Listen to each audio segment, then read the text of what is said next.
friends, happy midweek and happy Wednesday. I hope that this week has started off strong for you, and I hope that it goes even stronger as you end it. If you weren't with us last week, we started a brand new series called Unchained, and what we're doing is we're pulling back the curtains and we're diving into the book of Galatians and just trying to figure out what is it that Paul wants us to know. And although this letter has been written to the churches in that region, there's so much that we can pull away from it for us today. In fact, I'll give you a brief summary of where we started last week to kind of build the context of where we're going tonight. But Paul has written this letter to these churches in this region around Galatia. And what's going on is they're really struggling with the concept of what is truth, because they've been held by the law for so long. And now you've got these guys who are the Judaizers trying to say, well, Jesus is a good guy and you need to follow him, but you also need to do X, Y, and Z.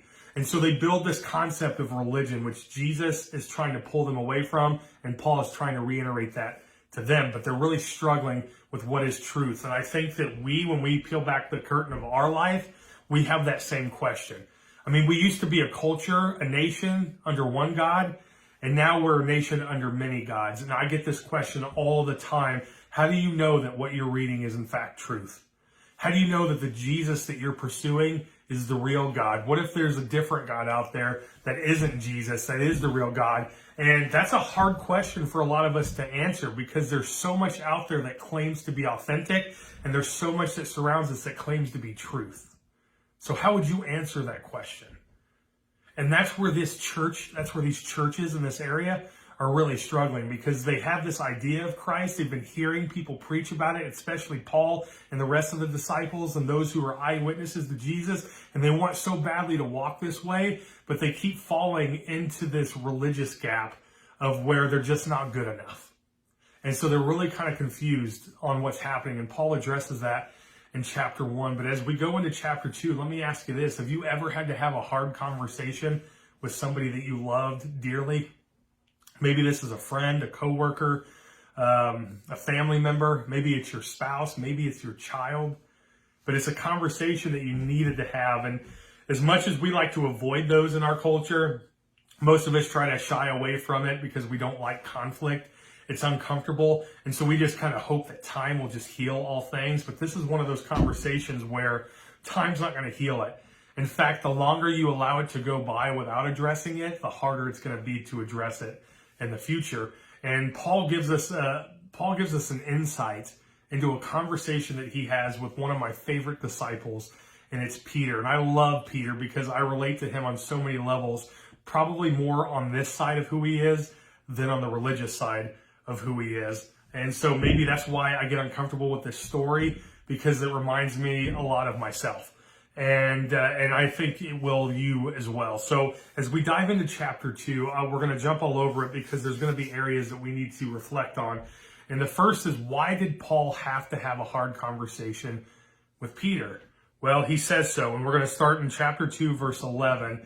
And it says, when Cephas, now Cephas is Peter. So whether your translation says Cephas or it says Peter, it's Peter that we're talking about. And so when Peter came to Antioch, I opposed him to his face. This is Paul talking, because he stood condemned. Well, why was he condemned? What did he do wrong? We'll keep reading. For before certain men came from James, he used to eat with the Gentiles. But when they arrived, he began to draw back and separate himself from the Gentiles, because he was afraid of those who belonged to the circumcision group. The other Jews joined him in this hypocrisy, so by their hypocrisy, even Barnabas was led astray.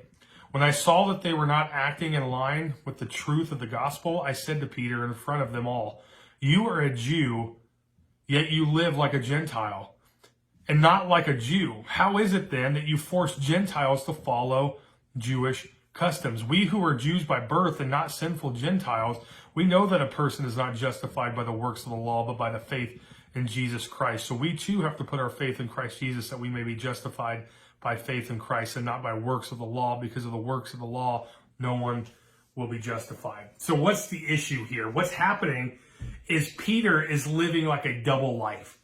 And so Paul is starting to notice this, that when this group of Jews, the circumcised group, are away, Peter will eat with the Gentiles. He'll be friendly with the Gentiles. He'll love on the Gentiles. But as soon as this group comes back, as soon as they start to see things and Peter recognizes that they're there, all of a sudden he cuts off the Gentiles as if they are the scum of the earth, and he goes to be with these people. And it got so bad that even other Christians like Barnabas was getting confused by this, that it was even leading and seeping into his life. And Paul says, I have to address this with Peter.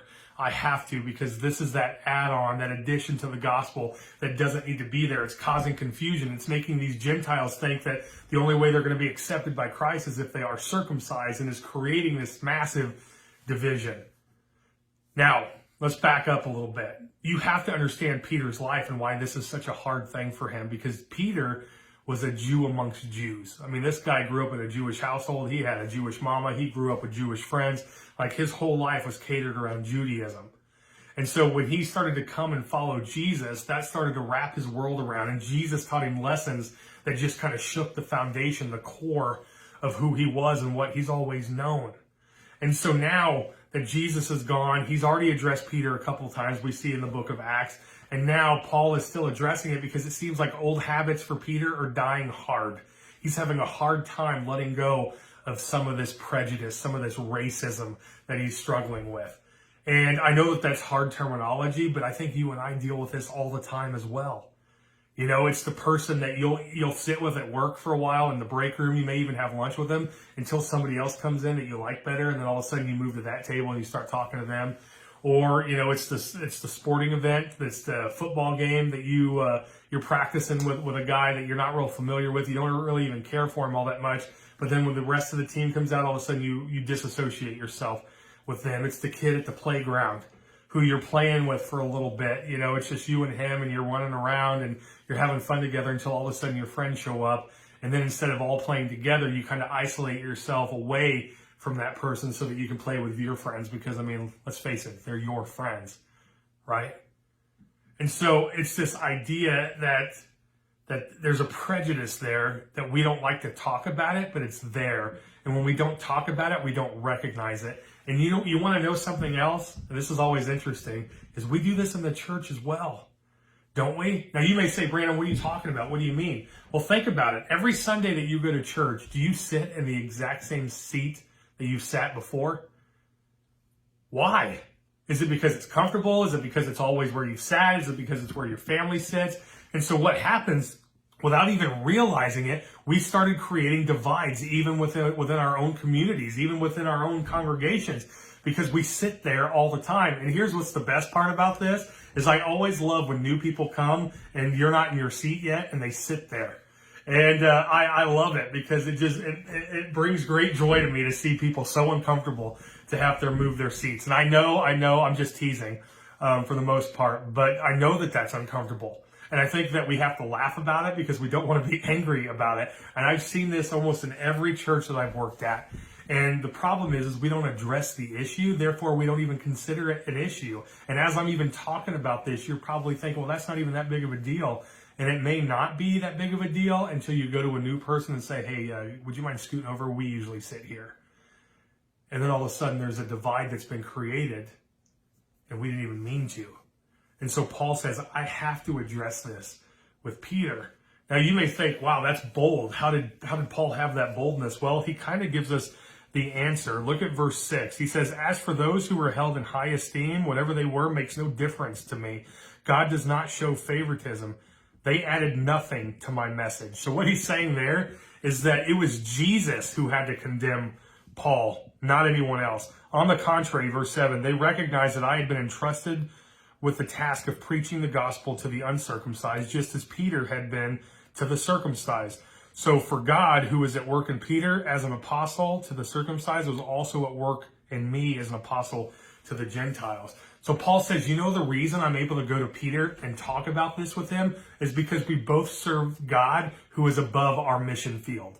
Yeah, I've been called to go preach to the Gentiles. Peter's been called to go preach to the Jews. And although we have a specific mission and a specific audience that we have to go address and we have to go preach to, we both serve a mighty, mighty God who is greater than all of our agendas. And so when things are out of the ordinary that are conflicting with that message, it has to be addressed. And Peter is probably the only person who has the authority to be able to talk to Peter in that way, because Paul, if anybody knows what it's like to be a Jew, it's Paul. Not only was Paul a Jew, he was a Pharisee among Pharisees. So he says, listen, if anyone can talk to you about this, it's me, because Christ himself had to come show me what I needed to work on and what I needed to overcome in order to preach to the Gentiles. So I understand this racism. I understand this prejudice that you're looking at, because I used to be that guy.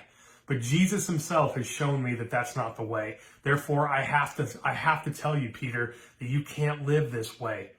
And Peter probably knows that, because he's had hard lessons throughout his life, as we've been able to see throughout the scriptures.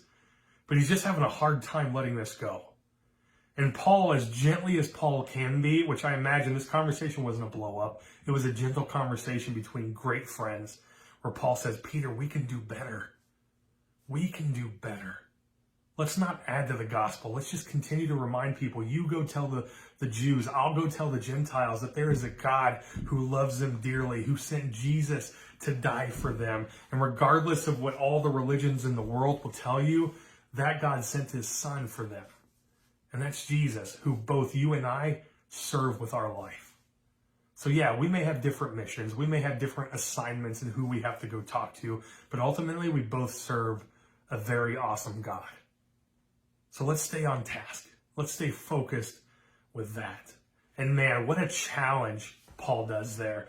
And I don't know about you, but those conversations are hard, but they're always fruitful if done the right way. So I think there's a lot of lesson here in Galatians chapter 2. Friends, I hope that you finish strong. And I know they're calling for some weather tonight. And I just hope that if it gets bad, that you just stay home tomorrow, that you stay safe ultimately. And we look forward to seeing you this weekend. God bless.